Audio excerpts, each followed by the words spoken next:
lot has been made of hybrid players. You being a hybrid player, you play 3 different positions. You play defensive end and outside linebacker as well. And I think there seems like they're becoming a lot more of a norm on both sides of the ball. You see players like Isaiah Simmons get drafted into the NFL who could play all over the place. Kansas City. Yep. He's a Kansas City guy. Me and him train at the same gym here in Kansas City. Really? When he's back in town. His brother, his older brother and I are the same age, and his older brother is an incredible athlete as well. So you're seeing a lot of those being drafted as draft prospects now, and also being utilized as being some of the best players in the league. Look at somebody like Deebo Samuel as well, having the season he did. So do you think there'll become a point in the NFL or even any of the other leagues too that you've played in where you think can see hybrid players becoming the norm rather than just being like a gadget type player? Yeah, I certainly hope so, that my position's coming back into style, because, I got a ticking time clock on my football career. So if I could sneak back in, that would be amazing. And because I think the game's getting faster and faster, and you got to find guys who can run and play multiple positions because of injuries happening, so on and so forth. So obviously, the more you can do, the better, for sure. We talk about all these teams and all the league, the transition of rules that the NFL is adding year in, year out, and I think it's ruining the game. But obviously with the whole concussion situation, the CTE situation, being a football player and being around some of these players and being around and hearing about this disease that is now really taking over not only football but hockey, baseball. I mean, we're hearing about this really hitting in all different sports. Does that scare you as a player, knowing that you know that this has affected so many players in the past?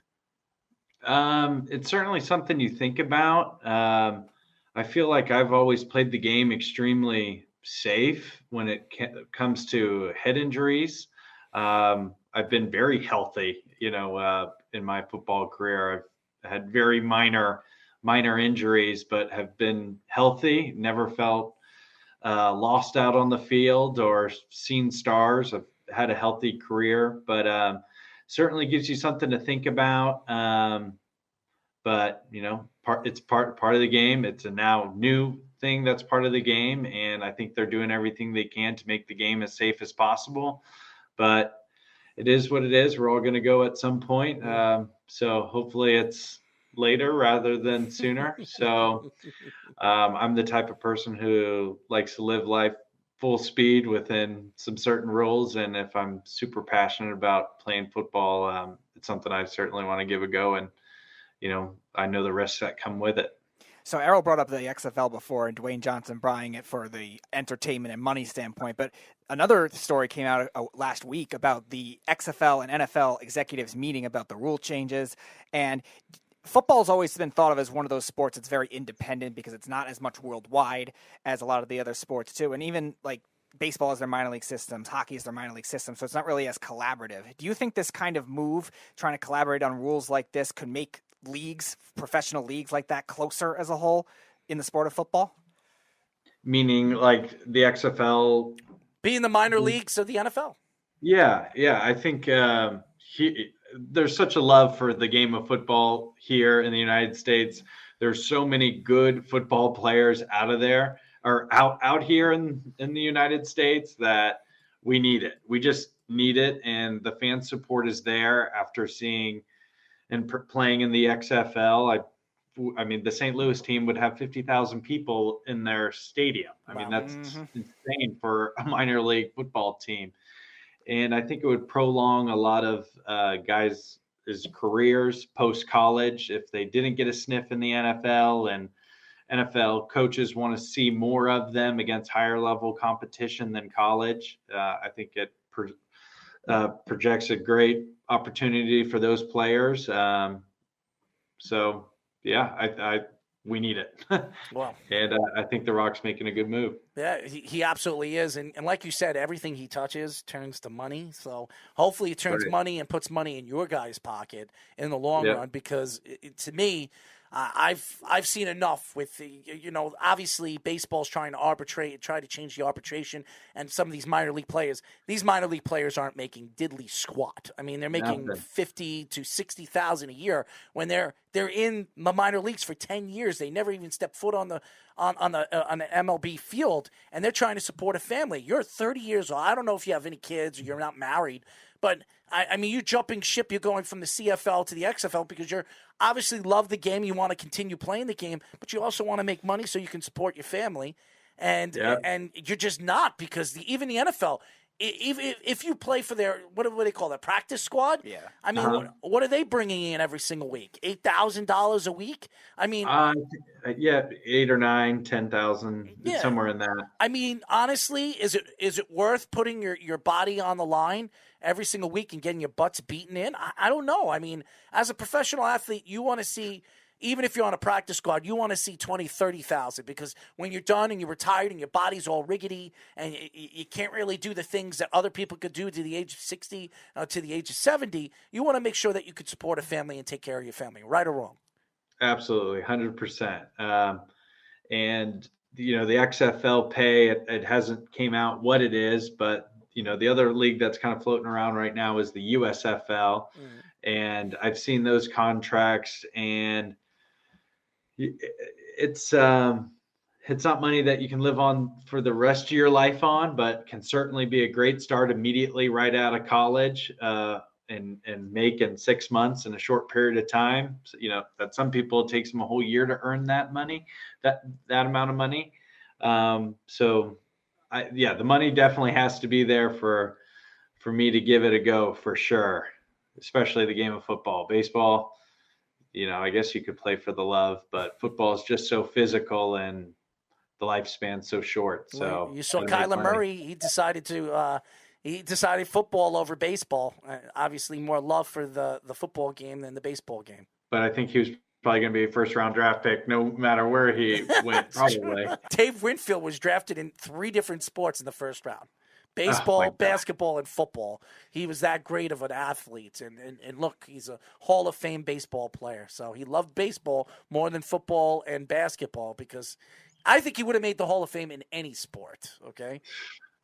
Even Bo Jackson. I mean, seriously, Bo Jackson, if he didn't get hurt, he would have been the Hall of Fame in baseball and football. He would have been the first. Has there ever, Speedy, you know this, has there ever been a professional athlete that's been in the Hall of Fame in 2 different sports? No. So, that would be cool to see something like that. That would be interesting. Anyways, go ahead, Speedy. I was going to ask, any of the teams you played for, whether it was with the Chargers, the Eagles, or any of the CFL, XFL experiences you've had, one teammate and a teammate story that stands out to you that was funny, something crazy like that, in any of the locations you've been playing football in? I probably have a couple. Two stories really stick out to me. My time at K-State, a player that played on my team was Tyler Lockett. You may know him. He plays for the Seattle Seahawks. He grew up in Tulsa. He played football at K-State with me. Our first semester, freshman year, he needed a ride back home to Kansas City. And I had no idea he even lived there. And it turned out we were neighbors, and he literally lives 2 houses behind my parents' house growing up. And we never knew that, but it's kind of crazy how small this world is and the success that he's had this season and his time post K-State. So that was a small little funny story. Not that funny, but it was funny. That's pretty funny that you guys went to the same school and you didn't even know that. Well, we didn't go to the same high school. He grew up in Tulsa. His dad lived in and played for the Kansas City Chiefs, and he would kind of go up and down and back between mom and dad's house. And he asked for a ride, and I had no idea he lived in my neighborhood. I have a landscaping business that I started when I was real young, and I pretty much knew everybody in the neighborhood, and I couldn't believe that we were neighbors essentially. So that was kind of strange and weird, and he's had a lot of success since. So my neighborhood produces athletes. There you go. That's a good. But wait a second, you were born here in New Jersey, man. So you are You are an East Coast man, and no matter what you say, you were born in. Listen, Michael Jordan was born in Brooklyn. Okay, let's make it clear here. He was born in Brooklyn. Yes, he was raised in North Carolina. So I don't want to hear it from anybody. When you look at his background and you look at where he was born in Brooklyn, New York. So there you go. Eat your heart out. He is a Brooklynite. So there you go. I wanted to say another funny story is, and this one's kind of funny.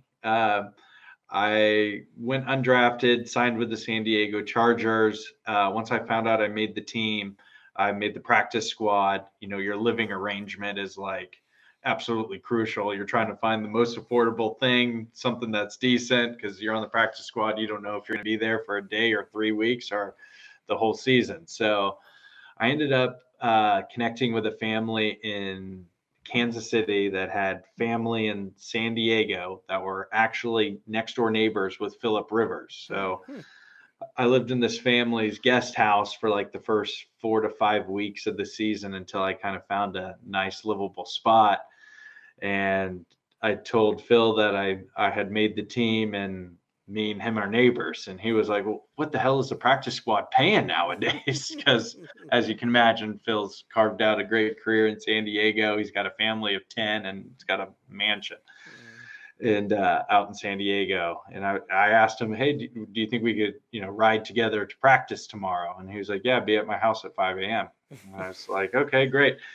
Got out of my house, walked to the neighbor's house, and it's pitch black outside. The neighborhood where we're in is like, there's like no street lights. It's like pitch black and it's kind of like desert area.